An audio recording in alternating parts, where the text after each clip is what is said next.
I don't think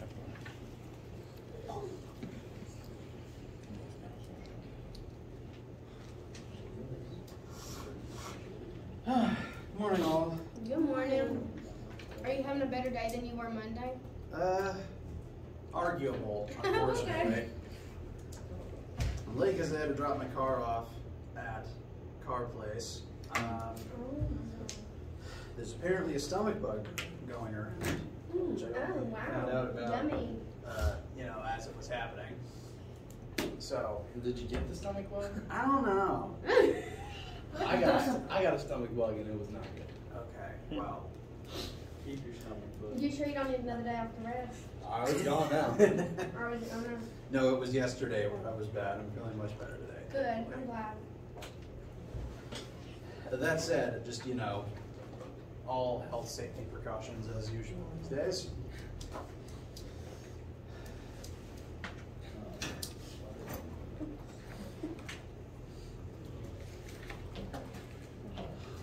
Let's see.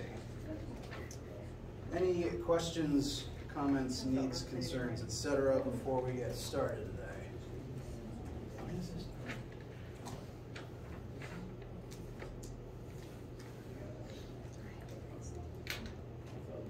All right. So we have begun discussing pressure. To review from last time, the notion of pressure says that when you exert pressure, you're exerting a force over a surface area. As an example, there's air all around us exerting force inward on the two-dimensional surface area of our bodies. There's actually a lot of force from the air around us, and our bodies are calibrated not to notice it. This force, this pressure exists because, I presume, your entire life, you have been submersed in a fluid, by which I mean air. Gases count as fluids, as we discussed also recently. And because you're submersed in a fluid, there's a certain amount of pressure acting on your body from that fluid based on the density of that fluid, the density of air, the gravity of the planet you're on, since Earth's gravity is what is pulling Earth's atmosphere towards its surface, and lastly, the depth that you are within that fluid. Standing on Earth's surface,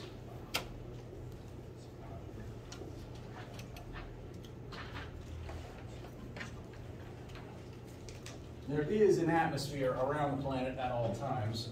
This is not an egg. And you are currently standing at a certain depth within that air. So kind of like a fish tank, just not flat like a fish tank. And physics has a formula to describe to you how much pressure a certain fluid exerts on you based on your depth within that fluid. So we have, in addition to the definition of pressure, we also have a new formula for pressure, whereas this definition is the overall broad, literal definition of what pressure is, force over surface area.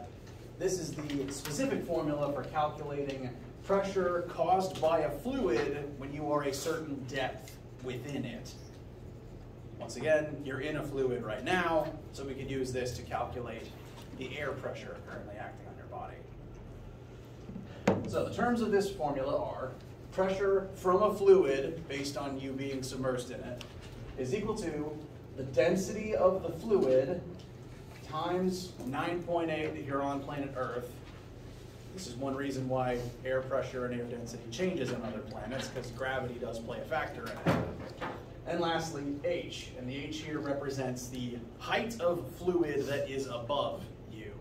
Because, once again, using Earth as an example, there's miles of air above your head weighing down on you. This is why air pressure changes when you climb a mountain. There's less air above your head, so the air pressure drops, and that's why your ears pop. That's the pressure inside your ear canal, pressure inside the air-filled part of your ear equalizing. And you can use this formula on any fluid. This can include the air you're currently sitting in. This can include going underwater, as long as you know the density of water and the depth of the water, and really any other fluid.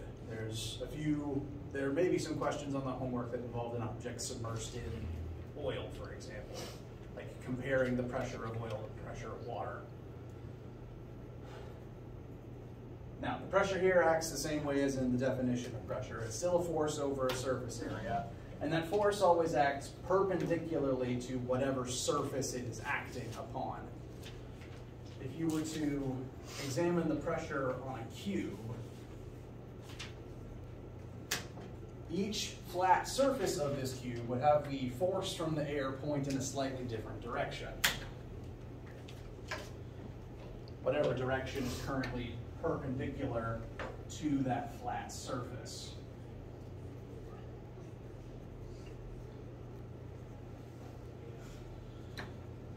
So overall, like, the pressure exists, the forces exist, but because you're kind of being pushed roughly equally on all sides, like the force from the atmosphere on my left inward would be equal to the force on the atmosphere from the atmosphere on my right. The force exists, you are still being crushed, but directionally speaking, it tends to all add up to zero, which is why these forces don't push you around. You do feel them, but you don't go anywhere because of them.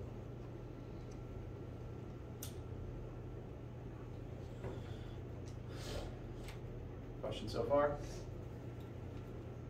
Okay. Couple brief asides about this formula. The deeper you go into a fluid, the more the pressure is. That's why, again, if you're on a mountain, there's less air above you, less air pressure. If you go deep under the ocean, there's more fluid above you, hence the pressure rises. Similarly, water is more dense than air. You do need to know the density of the fluid that you're in, and for that reason, going under any amount of water increases the pressure on your body, since the water is inherently more dense than air. There's already air above you. If you go further underwater, the pressure is just going to go up.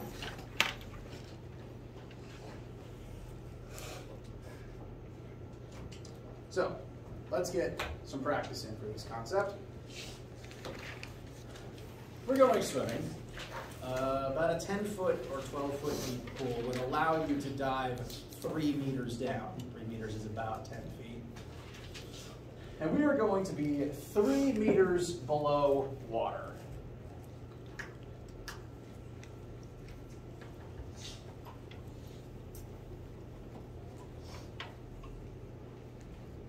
So I'm going to redraw the picture as a swimming pool.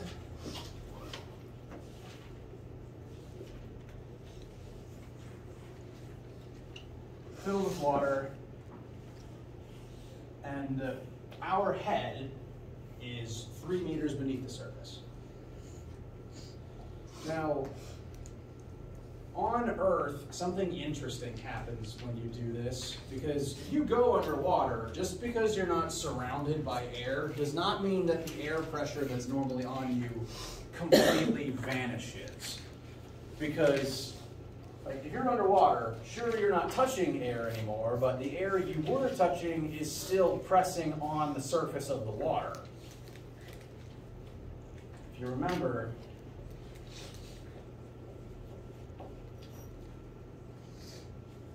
standard Earth surface level air pressure is about 1,001 pascals. That does not vanish when you go underwater, because that pressure is still pushing on the water's surface, and therefore indirectly pushing on you. So when you go underwater, you experience more pressure than normal, because every meter deep in the water you go, you're adding the water pressure on to this number. So what we're about to calculate is the additional pressure from the water, not the total pressure acting on your body, just the extra layer added by the water that your body's not used to experiencing. Does that sound okay? Okay, as it goes on, I'll refer back to that and try to make that as clear as possible. So, we are 3 meters deep in water. The standard accepted density of water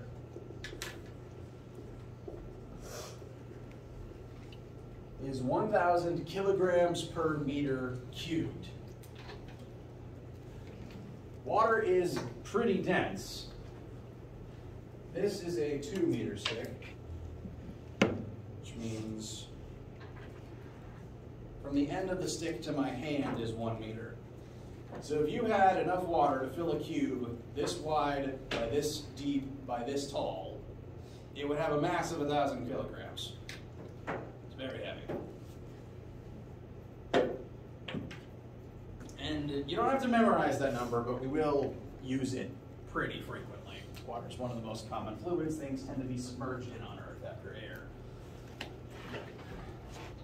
So, we have depth in the water, density of water, excuse me. The symbol for density is usually lowercase rho, which is frustratingly the same symbol as momentum. We ran out of letters a long time ago. First question, what is the water pressure acting on your body at that depth?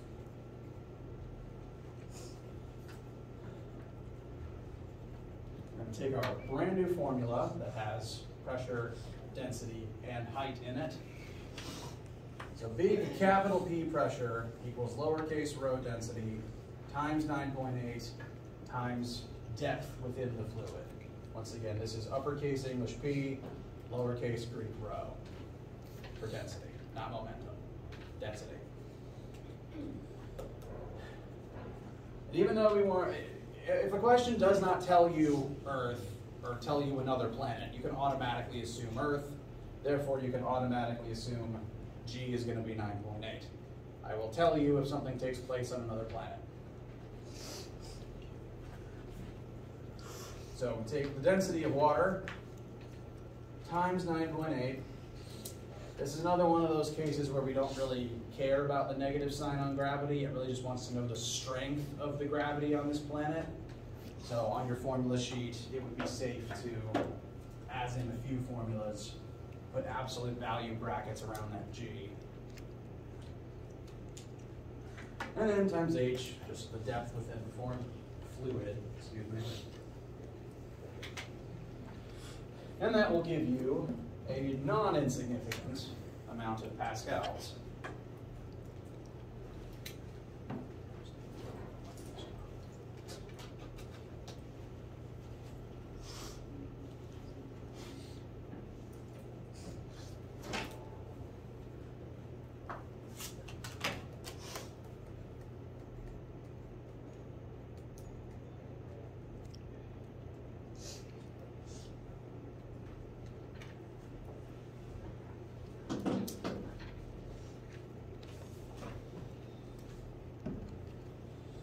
Anyone's math disagree with about 29,500? All right. So this is the additional pressure the water exerts on you when you are this deep in it. Now that is less than normal atmospheric air pressure.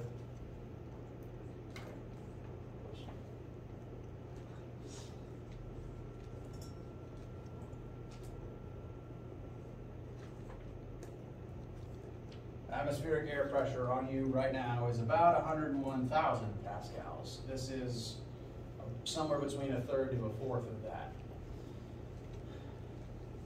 But my question, to kind of refer to something I said a second ago, when you go underwater, this is not the total pressure acting on you.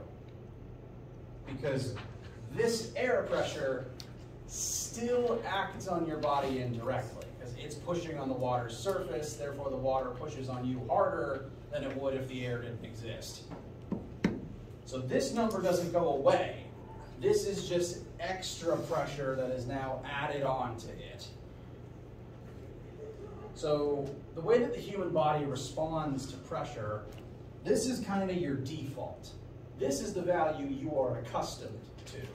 And it's only when the amount of pressure on you changes away from this number that things start getting weird. In this case, we're taking this number and we would add this much pressure to it as you dive 10 feet underwater. Now, if you've ever been to the approximate bottom of a 10, 12 foot deep pool, do things start feeling weird down there? At least for me, they do. I don't respond very well to water pressure. And we're about to calculate one of the ways that things tends to act strangely for surface-bound humans down there. So we're going to treat this number as the extra pressure added onto you. This is pressure your body's not used to having to deal with. And using this pressure, we're now going to calculate how much force it exerts on your eardrum.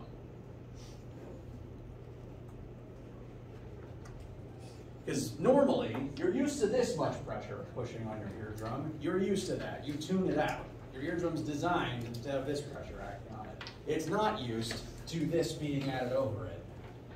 We're going to see what effect going this deep underwater can have on your ears. So this is the pressure from diving that deep down. And we want to know how much force it exerts on an eardrum with a surface area of 7.85 times 10 to the -5 meters cubed. The surface of your eardrum is very small, intentionally so. And I would actually recommend using this formula, since this is the definition of pressure. We know the pressure the water exerts in addition to what we're used to. We know the area of our eardrum. We can find the force of the water upon your eardrum. So 29,400 equals the force exerted on the surface area of your eardrum.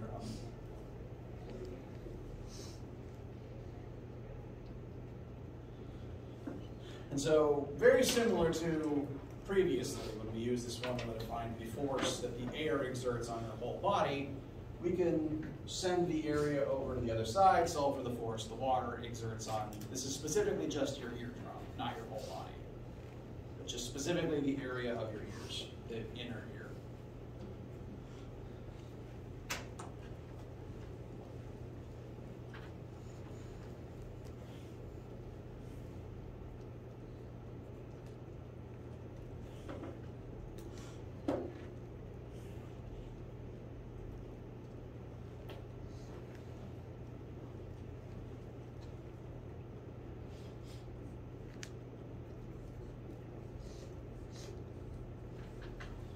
Does anyone's math disagree with about 2.3 newtons?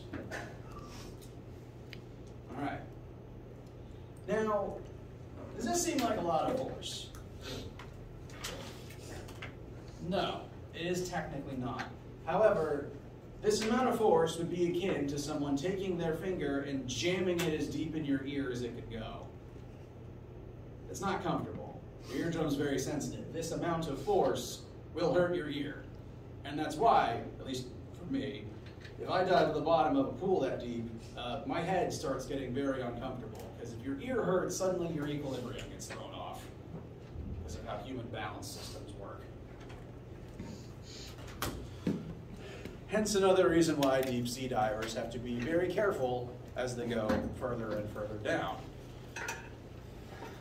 The deepest ones, you would want an entirely pressurized spacesuit, basically, because, you know, as you go deeper, you know, twice as deep, that's twice as much force on your ears. 100 times as deep, that's 100 times as much force. So, very bottom of the ocean, humans don't want to go there. And again, this is extra force that your ear isn't used to.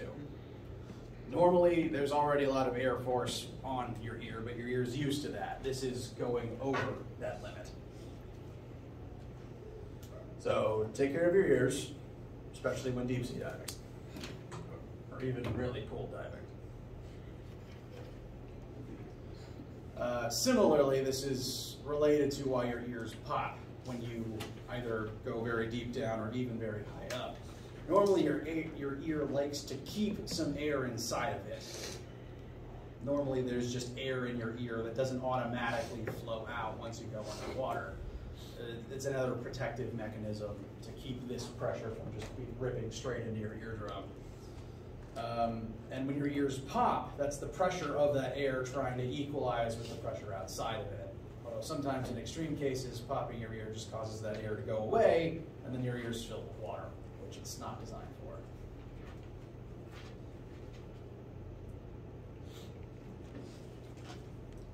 Questions so far? Okay. So, every single object submerged in any fluid has this sort of thing happen to it. There's some amount of force acting on all of its sides from the liquid, or not even liquid, the fluid around it. And this phenomenon of pressure or force acting inward on all sides of an object from the fluid it's submerged in is what is responsible for buoyancy, the science term for floating. Here we have a cube, and we're going to dunk that cube underwater. Since this cube is underwater, it's going to be subject to more pressure than it's normally used to when it's just sitting in air. And that pressure is going to increase with depth. As we see in this formula, the deeper you go, the more pressure you are subject to. Again, bottom of the ocean is very dangerous for that reason. Well, for several reasons. This actually means that for this single object, the forces acting on its surface areas are not going to be completely uniform across all of its surfaces. Because, you know, if this is a box that's a meter long in each axis, parts of it are deeper than others. You know, the bottom of the cube would be a meter deeper than the top of the cube. Does that make sense? And for that reason, the pressure acting on the bottom of the cube would be greater than the pressure acting on the top of the cube, since that bottom of the cube would have a deeper, a bigger H number here in the math. What that looks like in terms of the force acting on the sides of the cube, if you're looking at just the sides of the cube, pressure always exerts forces perpendicular to the surfaces. We're using a flat cube here for simplicity's sake. The sides, you know, which are vertically oriented, perpendicular to the sides of a box would be pushing straight into it horizontally on both sides. And since the bottom of the cube is deeper than the top of the cube, the force arrows on the bottommost parts of these sides would actually be bigger. It'd be subject to more pressure at the bottom, more force at the bottom. Now, assuming the two sides have equal surface area, this wouldn't amount to much yet, because, you know, the leftward pointing force here would mostly cancel out with the rightward pointing force here. So this isn't going to push the box around, but it is worth noting that the bottom is still under more pressure, therefore it is dealing with more force than the top. This is partially why dams tend to be shaped the way that they are. If you've ever been to, say, the Hoover Dam, for example, you know what, I'm just going to find a picture rather than let my poor arch try to explain it.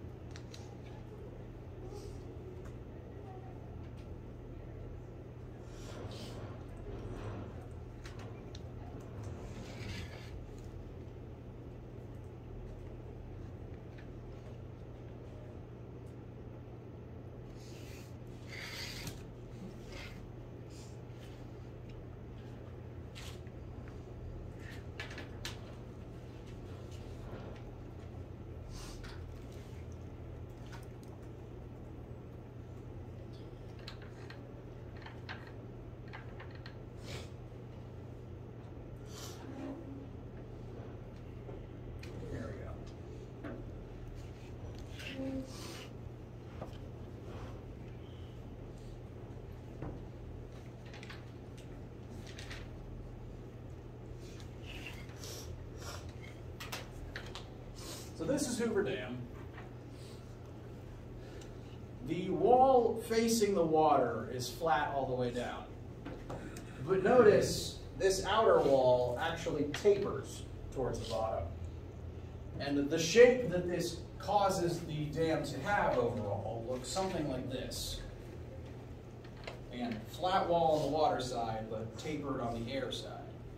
And that's because, just like the cube, there's more water pressure on the lowest part of the dam. So they increased the size of the lower part so that there's more concrete pressing against the water. If it was just a straight line all the way down, the bottom of it would be most likely to burst because there's just more pressure, more force acting on the lowermost part. So all dams, all well-designed dams, tend to be shaped like this.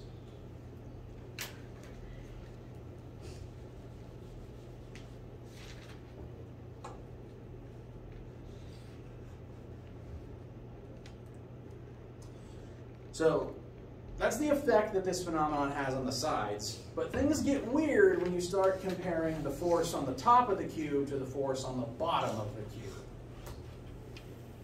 Come on. On the top side of the cube, this entire flat surface is at the same depth as every other part of the top of the flat surface. So that means that for every single square inch of the flat top of the cube, it's all at the same depth, it's all subject to the same pressure, so the top just has a very uniform force pointing into it, and pointing into the top of this cube would be down. And similarly, the bottom of the cube, which is also flat, would have, constant sized force arrows pushing into it, which would be up. But the bottom is deeper than the top, meaning the force arrows down there would be bigger since there's more pressure at that increased depth. So when you take all of these force arrows and add them together, because we do like adding forces to determine the net force, when you take all of these force vectors and add them together, what direction do you think the net force from the water points? Up. That is correct. The sides cancel out. The forces up from the bottom are bigger than the forces down from the top. So the net force that the water exerts on the cube points upwards. This is the buoyant force. This is the force that causes you to float. Buoyancy is caused by the fact that the water is pushing up harder on the lower parts of an object than it is on the down on the top parts.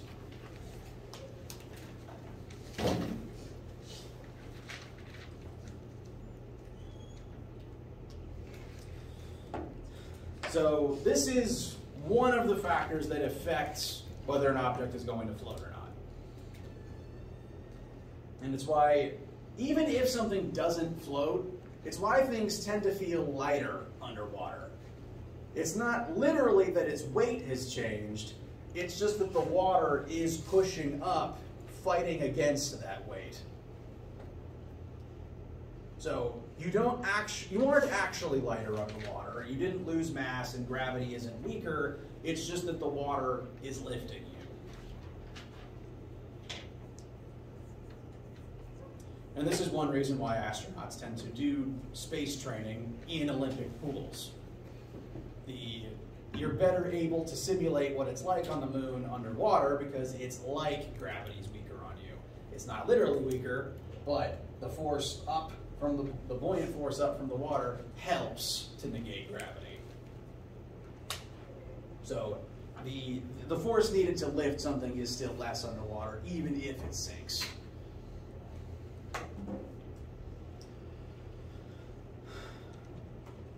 So, additional new formula for today. This formula is specifically for calculating the buoyant force on an object. Buoyant force is the fancy word for how much force a fluid exerts on something when you submerge that object in that fluid. This is the force that would push upwards, working against gravity to try to keep something afloat. So if you are able of getting in water and floating on your back,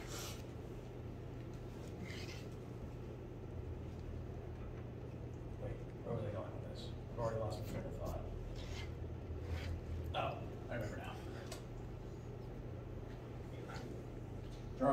box because I'm not an artist. When something is floating successfully on the water's surface, that implies that the force of gravity down is being met and counteracted by buoyant force upwards.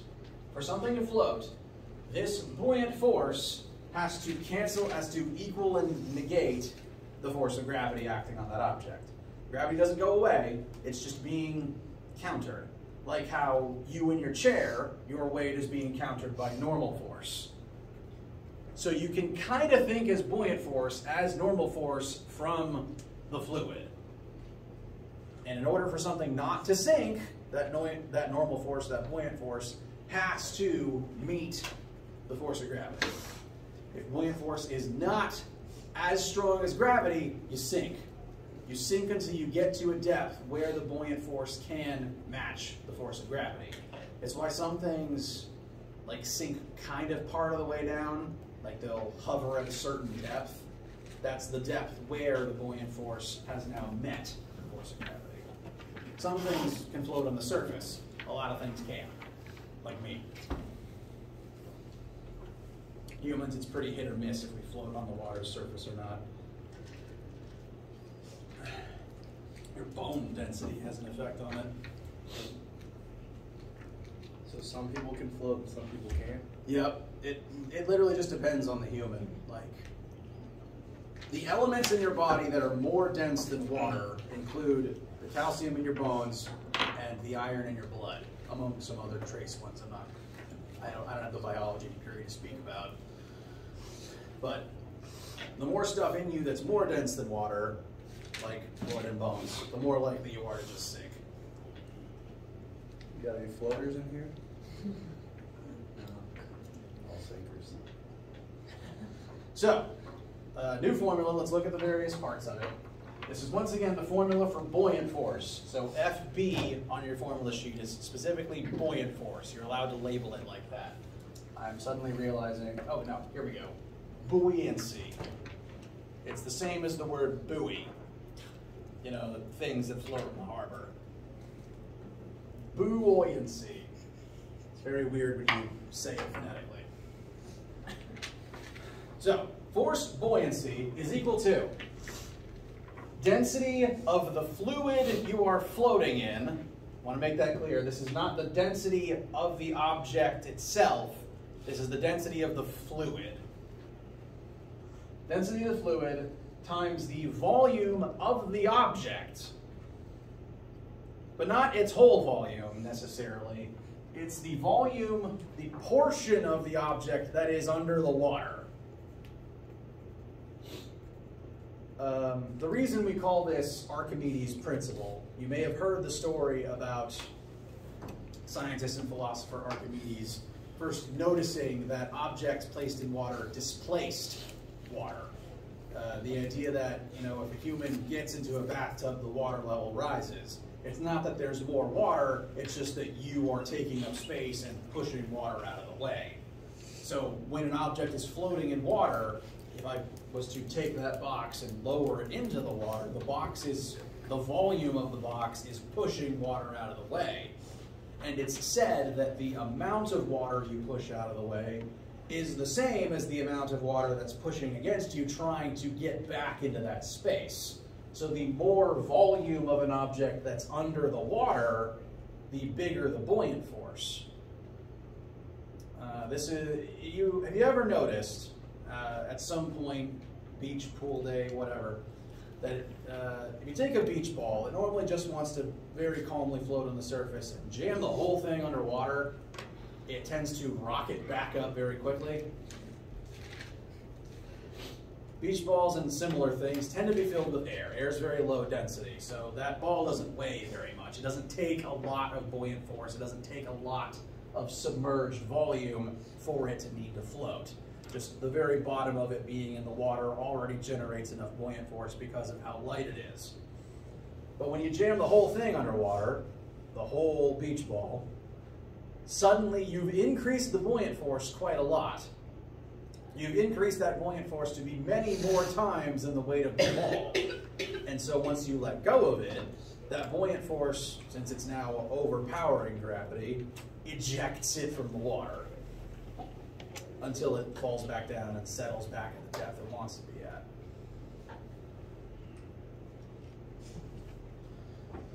So tying it into something you've maybe noticed before. So once again, this formula is buoyant force equals density of the fluid you are submerged in times the submerged volume of the object that is doing the floating times 9.8 if you're on Earth. And this formula will tell you how much force is pushing upwards on an object based on how submerged it is in the fluid. The more object that's in the fluid, the more fluid it pushes out of the way, the more buoyant force is created. And similarly, denser fluids create more buoyant force. Where is it? Iron will sink in water because it's more dense than water. The water that this volume pushes out of the way has less mass than this object, therefore it has less weight than this object, therefore it's not able to push as hard against this as is needed to make it float. So the density of the fluid matters. That's why humans sometimes have trouble floating in water, but you can float in salt water, which is more dense than normal water. If you've ever been to Salt Lake or possibly even the Dead Sea, those are the saltiest bodies of water on Earth. They are the easiest to float in for that reason. But they are also the hardest to survive in because most things don't want to breathe salt water. Well, not salt water that concentrated.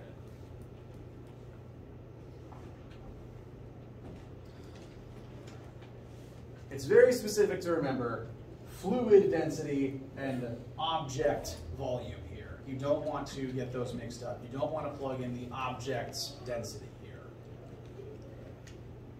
So whenever we use this, I'm going to reiterate that point. And on your own formula sheet, if it doesn't already say these subscripts, you know, density, fluid, volume, submerged object, I'd recommend adding that.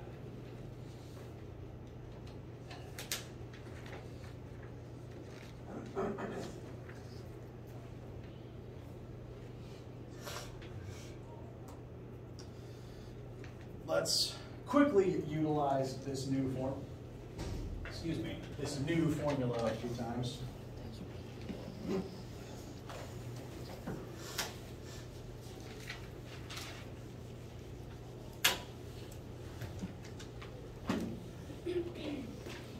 Things float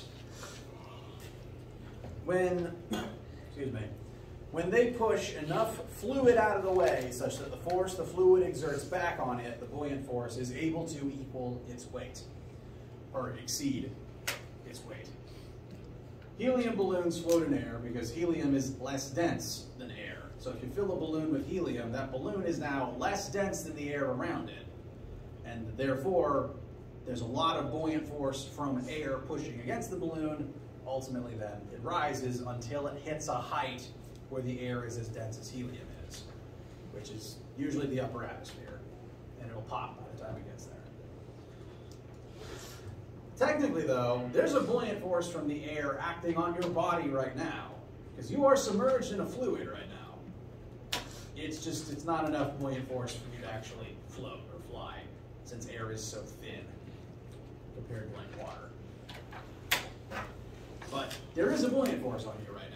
You would technically feel heavier if the air wasn't here. Because technically there's some force, buoyant force from the air pushing up on you, partially negating gravity. Not a lot of it, but a tiny piece of it.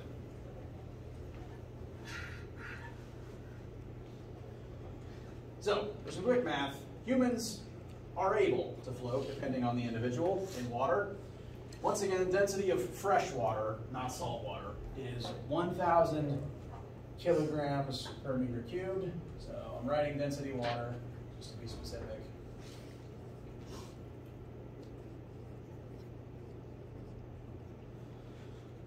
And we're going to say that a specific human is going to float with 0.9 meters cubed of their own body's volume under the water.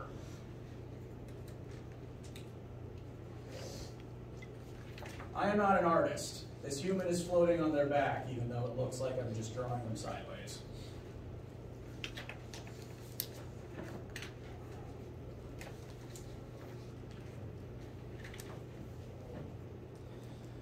What this would mean is that the portion of this person that I'm filling in with orange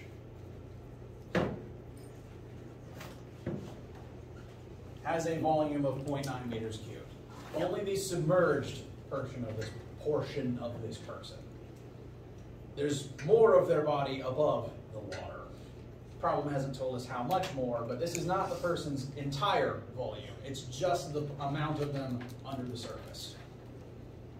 Because that's the only part that actually is interacting with the water to generate buoyant force. So V submerged 0.9. What is the buoyant force from the water acting on this person? Buoyant force, water density, times submerged volume, times G. So 1,000 times 0.9 times 9.8. Again, this is another one of those times where you can put absolute value brackets around it, because the G's only here so that the formula knows how strong gravity is on your planet. This does mean on a planet with more gravity, it's easier to float. However, then you'd have other problems.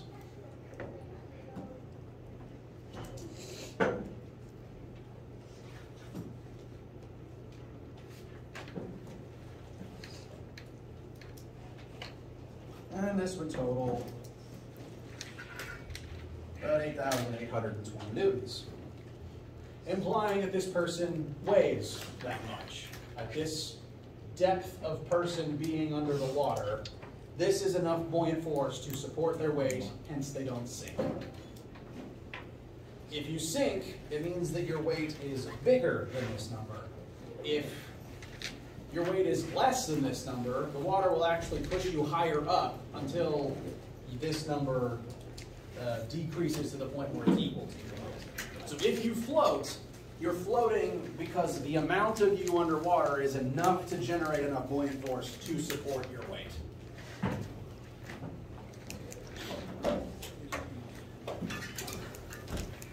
We'll tackle, well, yeah. Conceptually, last question, salt water is more density, therefore it creates more buoyant force, so it's easier to float in salt water. Any questions? All right, we'll practice and apply this stuff when we meet again on Friday. I know if you have any questions, this will last this week. Have a wonderful day.